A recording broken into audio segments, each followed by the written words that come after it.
Back on the SportsMax Zone, kicking things off with football. The United TTFA are toasting success after beating FIFA in a battle at Trinidad and Tobago's High Court.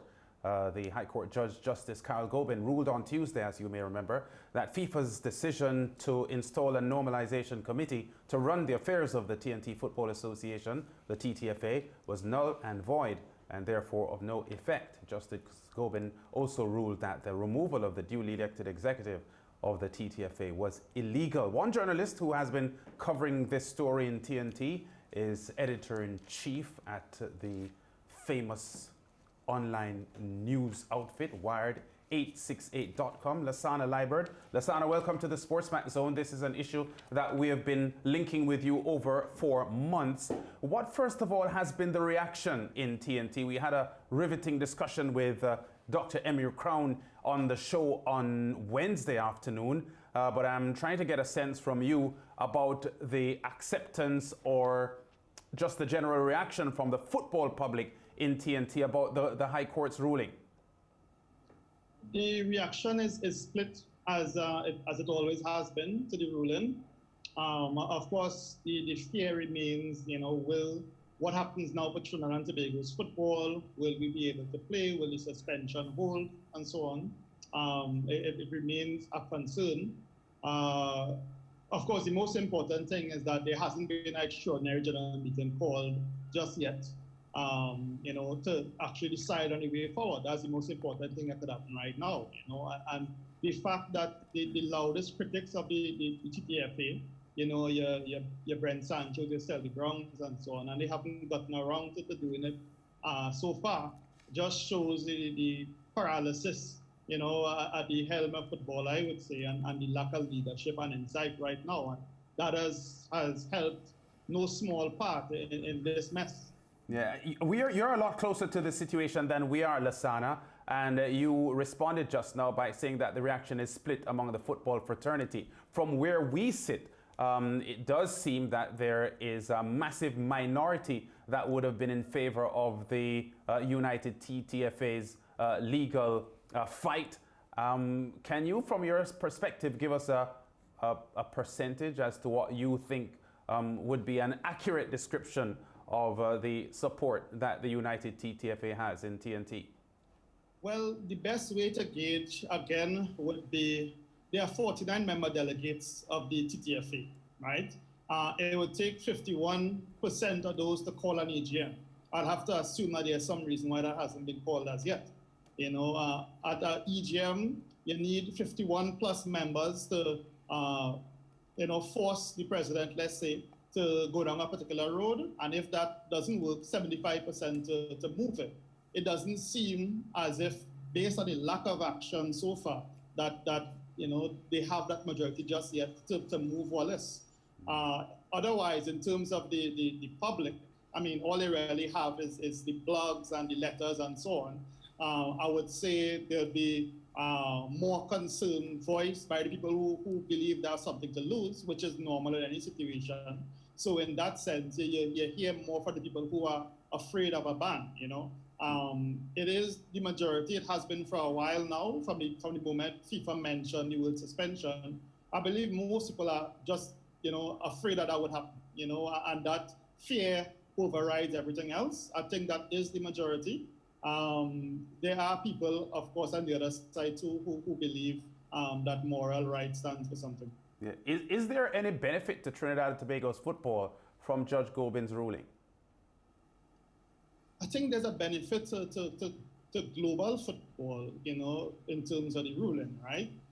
If you look at what the ruling says, it makes 2 points. One, FIFA needs some level of justification to intervene in the affairs of a member association. FIFA cannot make up the word exceptional circumstance and step into any country and do what it wishes. And also, there's a point to the way the Bureau of the FIFA Council, has been operating and whether it operated in good faith. And the judge said it hasn't. Now, in the short term, if there's any benefit to it, probably not, right? William Wallace could say now that his name is cleared and that he was removed unfairly. And look, I have a judge's statement that says so. that might be it right now. But as we have seen in other judgments in the past, and I've made the point, I'm about to make the point of the Jean-Marc Bosman ruling, which didn't benefit Bosman one bit. He fought for 5 years, you know. At the end of it, he was bankrupt. He was divorced. He never played professional football again. But right now, Lionel Messi is preparing to use the Bosman ruling next year, right? So in the same way, in terms of FIFA's relationship with its member associations, it'll probably be a little while before we see the benefit of that. Yeah. Lasana, in all of this, I've never heard any outside territory globally support T&T's position in this fight. You mentioned it might be a global benefit, but I've never heard at any stage of this legal fight that the United TTFA is presenting any single territory, whether here in the Caribbean, anywhere in CONCACAF, nowhere in Africa. I've never heard a story of anybody coming out to say, T&T, we're behind you with this. Not a member association. That's absolutely correct. You know, one of the great weaknesses of the TTFA's case, you know, is their inability to get support. Because if we understand FIFA isn't a standalone entity. FIFA is simply the body of member associations, of which Trinidad and Tobago is one, right? So a FIFA law isn't written in concrete. The member associations could change it anytime. The TTFA has failed to get support.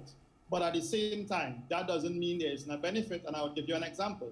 When after Jean-Marc Bosman won and he was practically broke, well, he was broke, he created a T-shirt called Who's the Buzz and asked players all around the world to support him and buy T-shirts and help him to pay off his debt.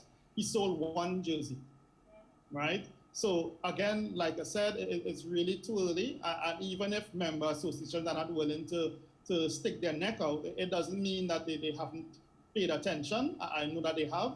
And it'll be some time before we see either FIFA quietly amend its statute in terms of how normalization is invoked, or we may see another member contest it in the future. Lasana, I'm glad that we're quoting examples, because what about Dr. Keith Rowley? He described it as a Pyrrhic victory. So if the own Prime Minister of a country is against it, what do we make of Dr. Rowley's comments? Is Dr. Rowley more knowledgeable about football than myself? I mean, to be fair, I've worked in football since I was 18, 19 years old. Right. Rowley gave an opinion based, well, I mean, he's a person, he is the Prime Minister of the country, he gave an opinion. I don't know if his opinion is more or less important than anyone else's. Right. You could say that it probably means, again, that the Trinidad and Tobago government isn't willing to stand in and offer any support in any way to the TTFA, at least when William Wallace is there.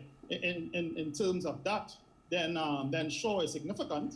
Other than that, I mean, I would say that Rowley's opinion is probably short-sighted. I could give you another example. We have Tamar Williams. A few years ago, for instance, she was unfairly yanked from the Rio Olympic Games. She contested the case in court. The judge she sued for 11 million TT dollars. She won 150,000. Up to now, she hasn't been paid a cent. Does that mean that Tamar was silly to go to court and that it was a Pyrrhic victory and that people should mock Tamar Williams?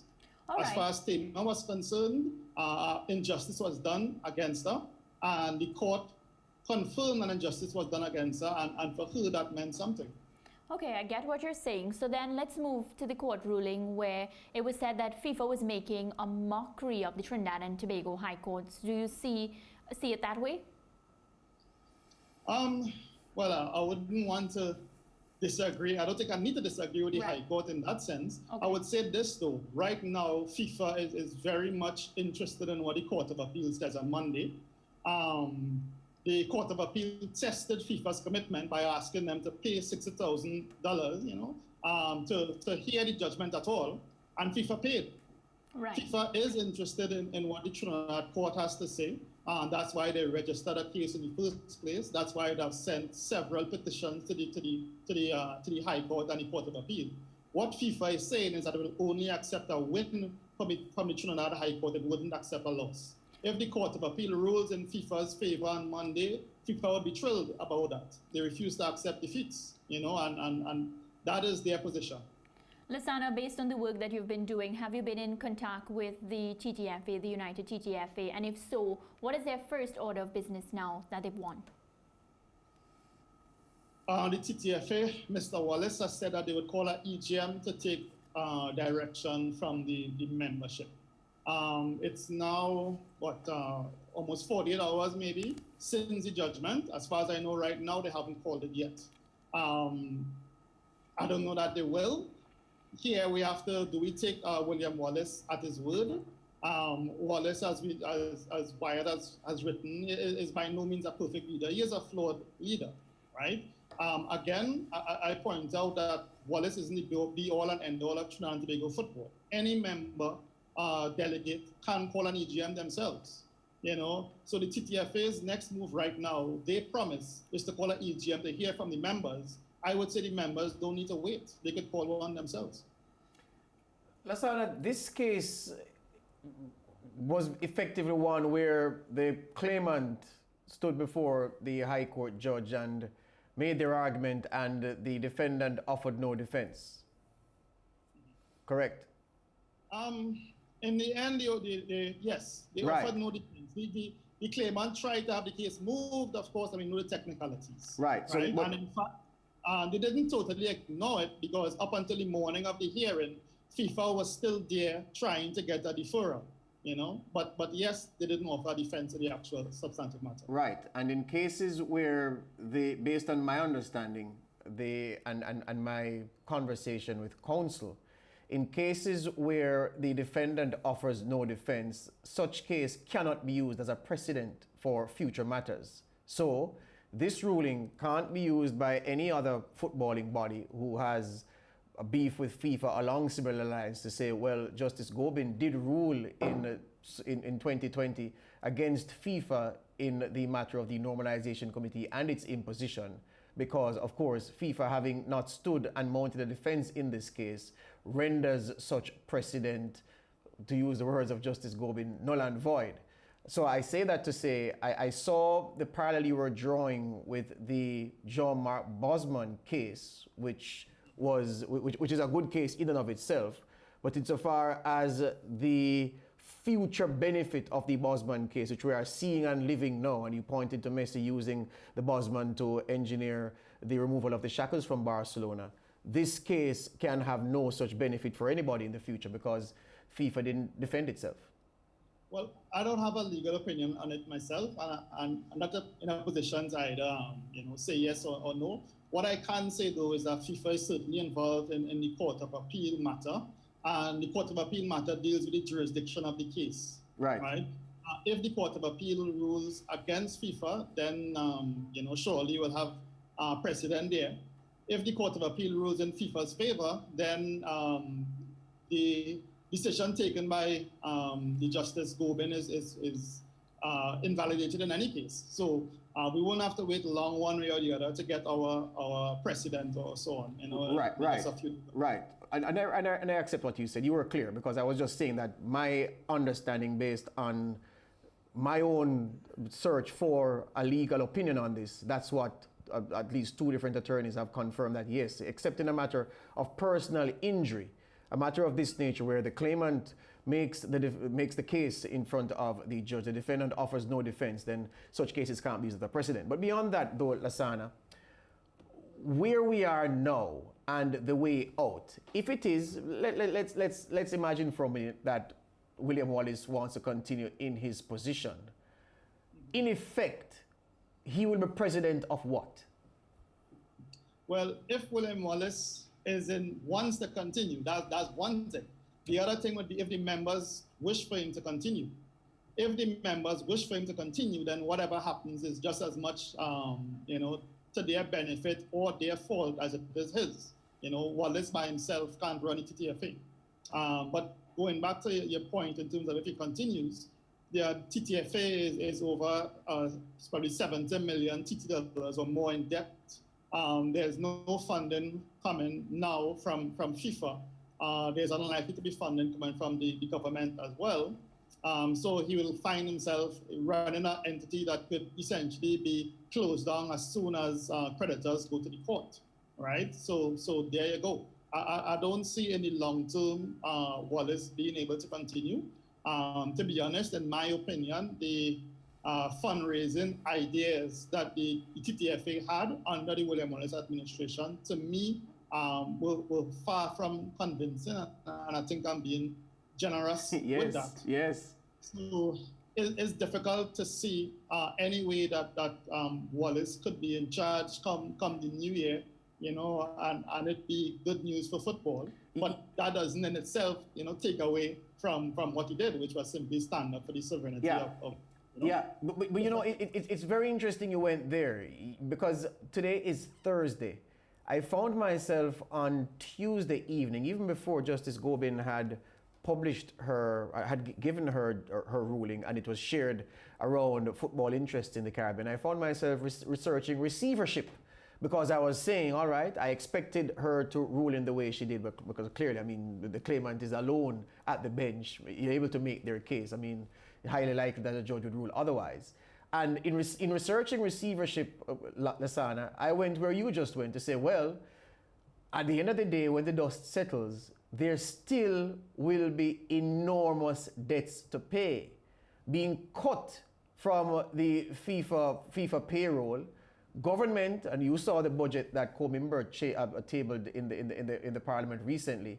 There is no fat, there is no money to extend the way of the TTFA. And even if there was money, there wouldn't be any to remotely begin to address the debts that the TTFA has. So I'm saying the doomsday scenario is that the TTFA could see whatever assets it has being placed into receivership, and someone appointed to dispose of these assets, take the proceeds, and pay those who are owed. And isn't that a real doomsday scenario at this point, Lasana Liburd? It is. I think that scenario has been looking more and more likely over the last year or two, to be honest. Of course, with the election of Wallace and all the promises they had in terms of bringing funding in, the hope was that, okay, give this guy a chance. Maybe they can address the debt. Of course, that was a failure, a comprehensive failure, I would say. And it's difficult for me to see, no matter what happens, even if the normalization committee came back in, even if we had a new president, it's really difficult at this point to see the TTFA being able to turn around that debt in my lifetime. So I think the TTFA is definitely in a bad way, and I can't see the TTFA surviving. But let's play the odds. We have 90 seconds to go, Lasana. Let's play the odds, though. Okay, so what if? Are you saying that you are, I don't want to say confident, because nobody can be confident under these circumstances, but is there a possibility? You speak of the reappointment or the reimposition of a normalization committee. What is fact is that FIFA has spelled out 3 conditions or 4 conditions that the TTFA must satisfy to get back into the fold by a certain time, of course, and that deadline is fast approaching. Where we are now and the mess that we are in, do you see whatever form the TTFA takes, whether a new president, whether a normalized TTFA, do you see it getting itself in shape in that time to do the necessaries by FIFA diktat to get itself back into the fold by the end of the month? Yes, I do. But by December, I do. And the reason is, I don't really believe the TTFA needs to get all of those conditions sorted, as FIFA has said. I think FIFA would be very happy right now for Wallace to go and for this to be behind them, however they could take it. I think that's what it boils down to. We remember as boys, have we ever been warned 3 times about doing something before the league started from our parents? No, we haven't. But Lasana, there's one difference though, my friend. There's one difference though. When those conditions were set out in the suspension letter, there wasn't the aggravating matter of a court matter being pursued to the end and a ruling issued and FIFA being chastised in the ruling, and FIFA's point man, the normalization committee head Robert Haddad, being pilloried by the court. Those things did not happen. So maybe under the aggravated circumstances, FIFA could say, well, it will not be enough for you to attempt to do your homework, Lasana Liburd. You must complete your homework before I will even go and give consideration to bringing you back in the class. That's a very likely outcome. There's a chance, but I would say that since March, what we have seen is Infantino do everything he could possibly do to keep the TTFA from being a matter at a council meeting or the Congress, everything, which is why when we didn't meet the deadline before the last council meeting, before the last Congress, he did absolutely nothing. Waited until the council and Congress has passed and then give us another deadline. Now the council has to meet one more time before the end of the year. I would assume that meeting comes right after December 18th, maybe December 19th, December 20th. And I wanted to bet by now Infantino doesn't want to have the entire council weighing in on what happens in Trinidad and Tobago. So I think he will take whatever he can get to see the matter done and dusted before the next council meeting, I don't think Infantino is in a hurry to get rid of Trinidad and Tobago football. I think we could see that after this, looking at the whole matter. We all hope you're right. We all hope you're right. We can do without what seems to be the doomsday scenario happening. But thank you for your time as well, as usual, Lasana, and continue doing the good work. Okay, then. Thanks. Editor-in-Chief at wired868.com out of T&T. I said to him once, I think I said Wired 876, and he said, you give me an idea. Yeah, you can bring Wired to Jamaica as well to do the news. That's it for this segment. Break time.